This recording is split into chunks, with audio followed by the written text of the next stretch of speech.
Saludos, señoras y señores, bienvenidos a Maga Business. En los próximos minutos nos vamos a adentrar en la historia y en la ciencia, de alguna manera. ¿Verdad que sí? Es que me ha gustado mucho, tengo que decirlo. RR. Raquel Riano. Sí, porque nuestro siguiente invitado, fíjense, él es oftalmólogo, pero a su vez es un apasionado del arte, y él ha juntado estas dos facetas de una manera casi podríamos decir una simbiosis mágica. Él se ha centrado en una imagen que todos seguro tenemos grabada, como es la princesa de Éboli, esos cuadros de época de la princesa de Éboli con su parche en el ojo, una imagen un tanto enigmática, hay que decir, y él nos va a aclarar por qué la princesa de Éboli llevaba este parche, qué problema tenía en sus ojos. Pero don Enrique Santos Bueso, doctor, bienvenido a Maga Business, ha investigado otros cuadros también, ¿no? Sí. De otras gentes, de otros pintores, ¿no? O sea, se ha fijado en los ojos, ¿no? Quizás el que ha tenido más trascendencia es el de la princesa de Éboli. Sí. Que por cierto, supongo que también habrá entrado en la historia personal de esta mujer, porque al parecer cuando pierde el ojo o tiene problemas es a los 14 años, pero yo he leído que esta mujer, no digo que se casa, pero es casada a los 12. O a lo mejor perdió el ojo después de casada. Sí. Digo, para ir adentrándonos un poco en la historia del personaje, ¿no? Sí, nosotros hemos tratado a la princesa de Éboli, a doña Ana de Mendoza, como un paciente más. Entonces, hemos investigado en su vida pública, no en su vida privada. Yo no me meto en la vida privada de mis pacientes, ¿eh? Entonces, hemos reconstruido su vida a partir de todos los ensayos, de todos los libros que hay sobre ella, y hemos establecido una historia clínica del paciente. Como les digo, exclusivamente científico, o sea, no es un artículo de divulgación, no es un artículo histórico siquiera, es una historia clínica de la paciente. ¿Y por qué le dio por ahí, doctor? Bueno, pues los ratos libres. Por el arte, ¿no? Dice, sí, y como hobby, pues todos tenemos nuestros hobbies.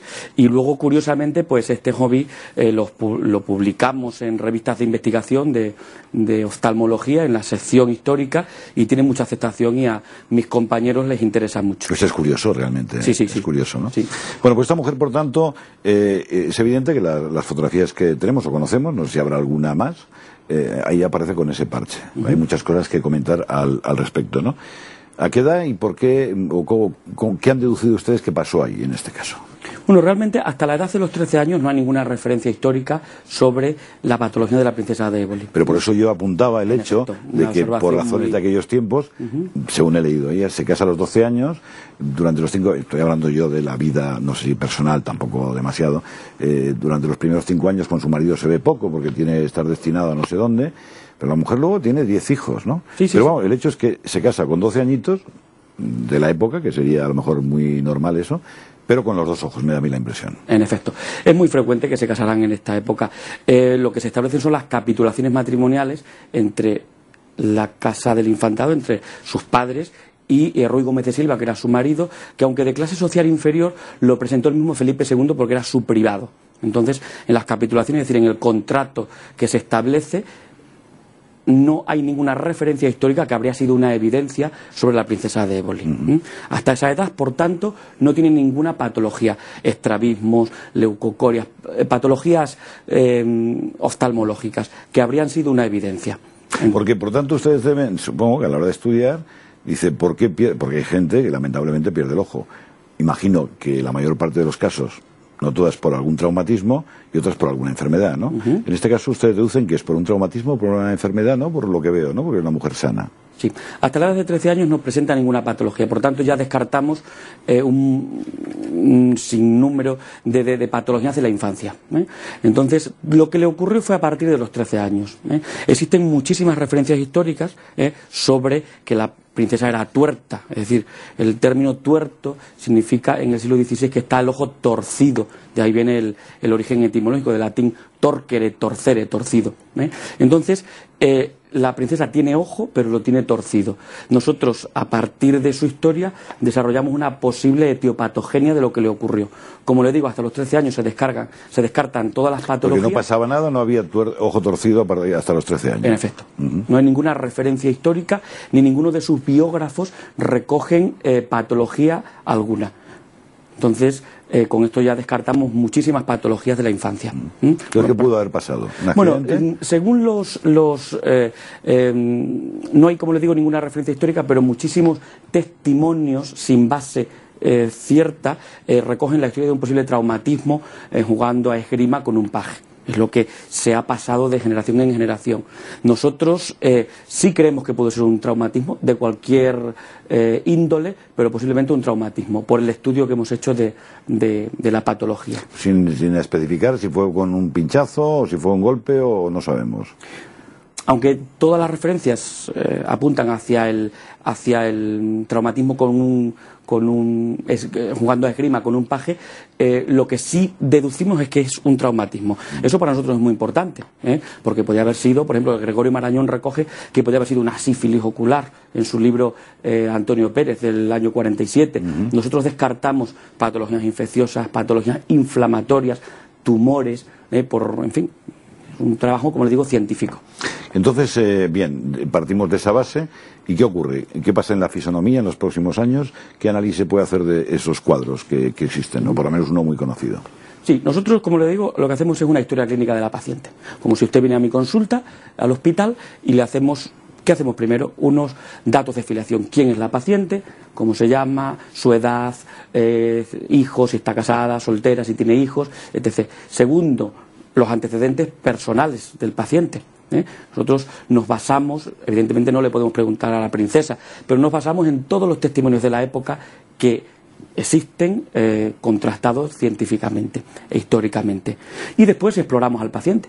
Nosotros exploramos a la princesa de Éboli y nos basamos en los cuadros que hay sobre ella, sobre todo los de la Casa del Infantado, que son los más fieles, porque hay otros en el Museo de Pastrana, en el Museo Franciscano, pero son de factura más popular.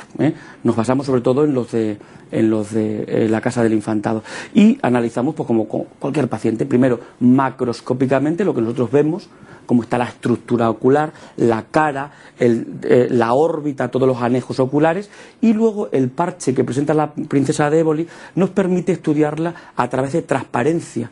El parche, si ustedes se fijan en los cuadros de la Casa del Infantado, es transparente. Posiblemente era de Anacoste, como recoge el hijo del duque de Alba, que la princesa era muy coqueta y cambiaba los parches en función de si era invierno o si era verano.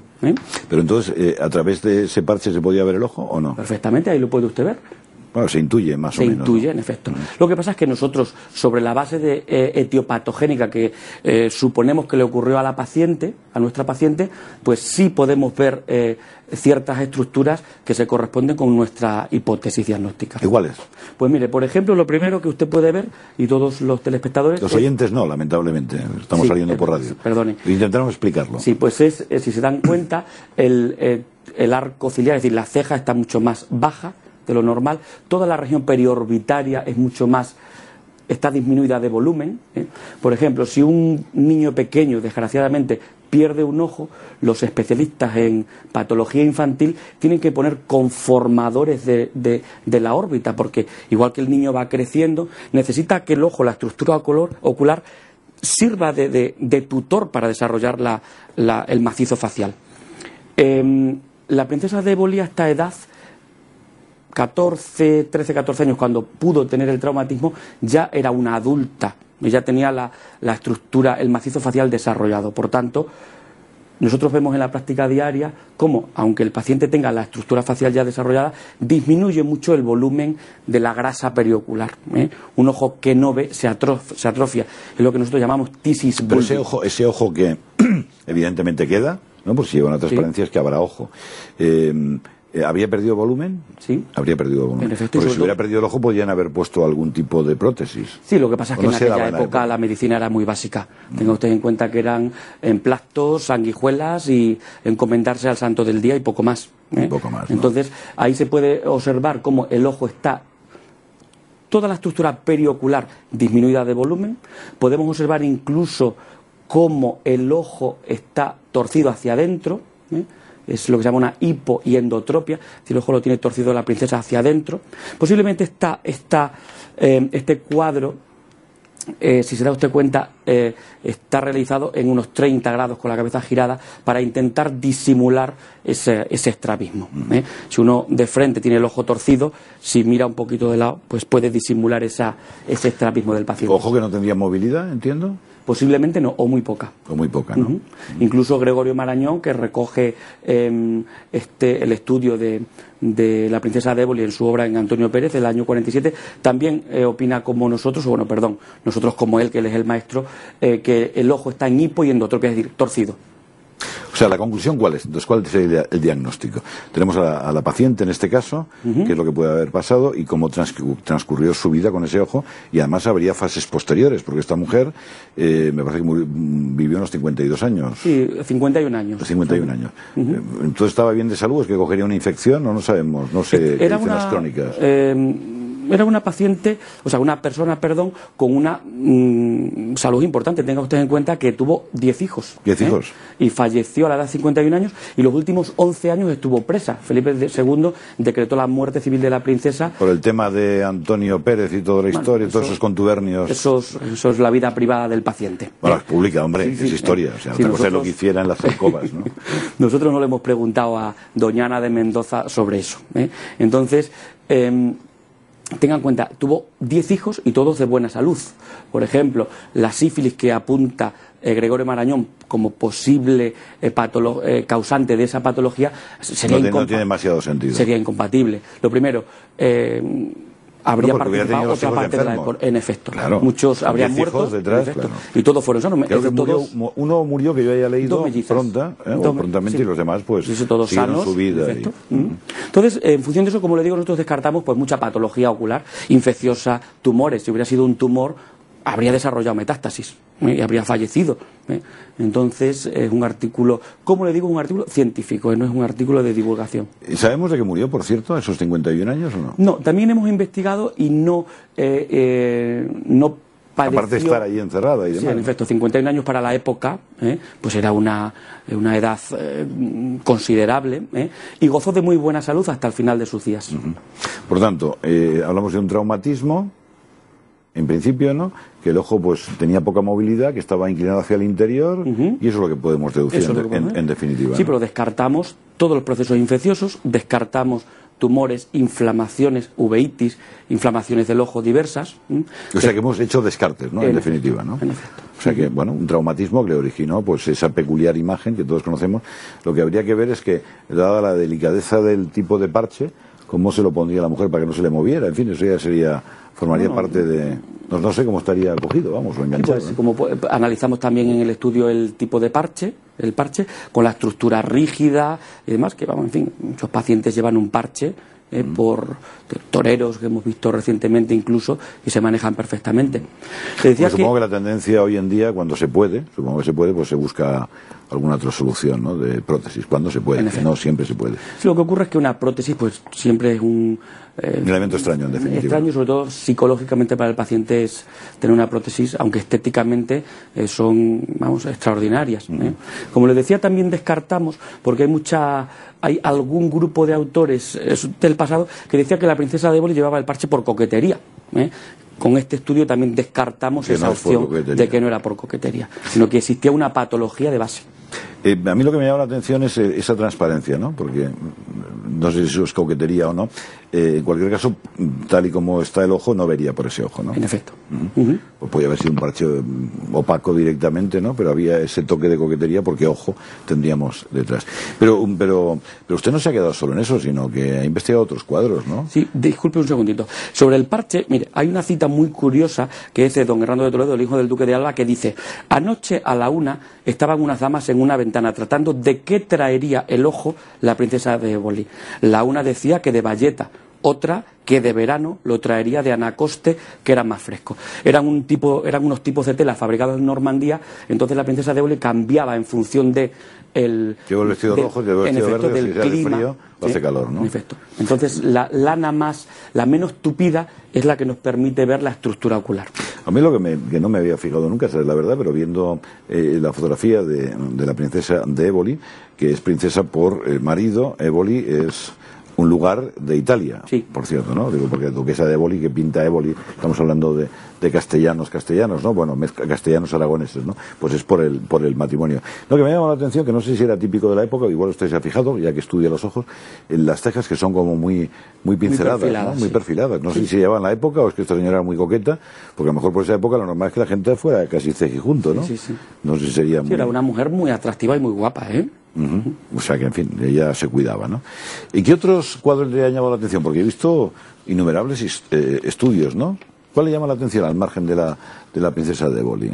Bueno, pues nosotros estamos desarrollando... ¿O qué es lo que buscan, ¿no? En estos cuadros, ¿no? Nosotros estamos desarrollando y publicando en la revista de los archivos de la Sociedad Española de Oftalmología, que es la revista más prestigiosa de oftalmología en castellano, en lengua española, y estamos publicando una serie en la sección iconográfica final sobre estudios sobre cuadros en los que vemos patología ocular. No la patología ocular del pintor, sino la patología ocular, del pintado. En efecto, del retratado. Entonces, pues tenemos todos los meses un artículo sobre patología de Van Dyck, sobre la patología en Pieter Bruegel, sobre la patología de la Gioconda, tan en boga ahora por la copia. ¿Qué le pasaba a la Gioconda? Bueno, pues la Gioconda es un estudio curioso que hemos realizado. ¿Pero qué Gioconda? ¿La una o la otra? Sí, porque ahora como hay dos. Tenemos la Gioconda del Louvre, en la que se puede apreciar cómo la paciente no tiene, para nosotros son todo pacientes, no tiene cejas, no tiene pestañas y tiene varias lesiones que desarrollamos en el estudio que está ya prácticamente publicado. O sea que como no lo ha publicado no lo dice todavía, ¿no? No, sí está publicado. Entonces, ¿qué le pasaba? ¿Por qué no tenía esta mujer cejas? ¿Se las había quitado o es que tenía un problema? Hay varias teorías. Posiblemente, Leonardo utilizaba una técnica, alejándose del 480, que era el esfumato. Él diluía los pigmentos en aceites esenciales y daba un aspecto neblinoso a toda su obra. Usted observa el Louvre, en el Louvre la Gioconda, y está envuelta en una especie de bruma el cuadro. O sea, a lo mejor sí que tenía cejas y se las quitó el pintor. Posiblemente las restauraciones tan agresivas que sufrió, pues está tan protegida. Curiosamente, la copia del Prado, una copia extraordinaria, coetánea, sí tiene cejas, y las tiene muy perfiladas. Finitas, pero tiene cejas. ¿Y las pestañas? Por las pestañas, en la copia ahí tenemos, en la copia del Louvre, no tiene pestañas tampoco. La del Prado tiene 4 pestañas en el ojo derecho y 2 en el izquierdo. Qué curioso, qué poquita, ¿no? Sí. ¿Y qué se fija más en otros cuadros? ¿Problemas de estrabismo? Sí.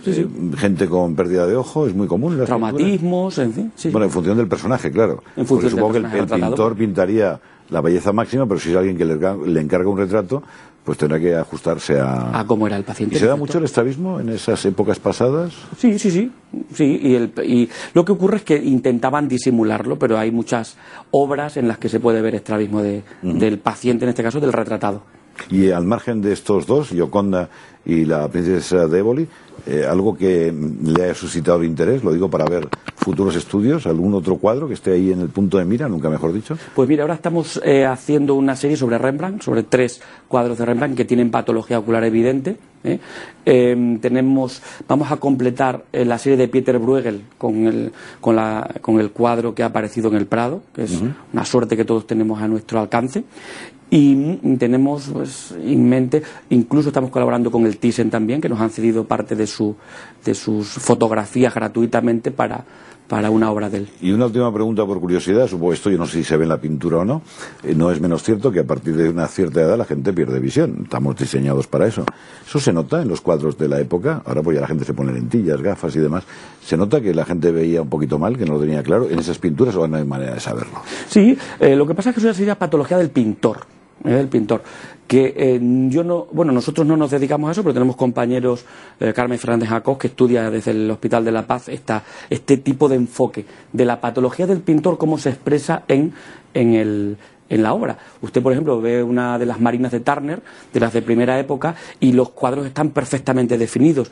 Turner, que tuvo unas cataratas bastante considerables, al final de su obra... Hacía lo que podía ya, ¿no? Claro, era todo borrones. Si usted se da cuenta, en la Tate Gallery, creo que están en Londres, las últimas marinas de Turner son borrones difusos. Fascinantes, por cierto, pero borrones.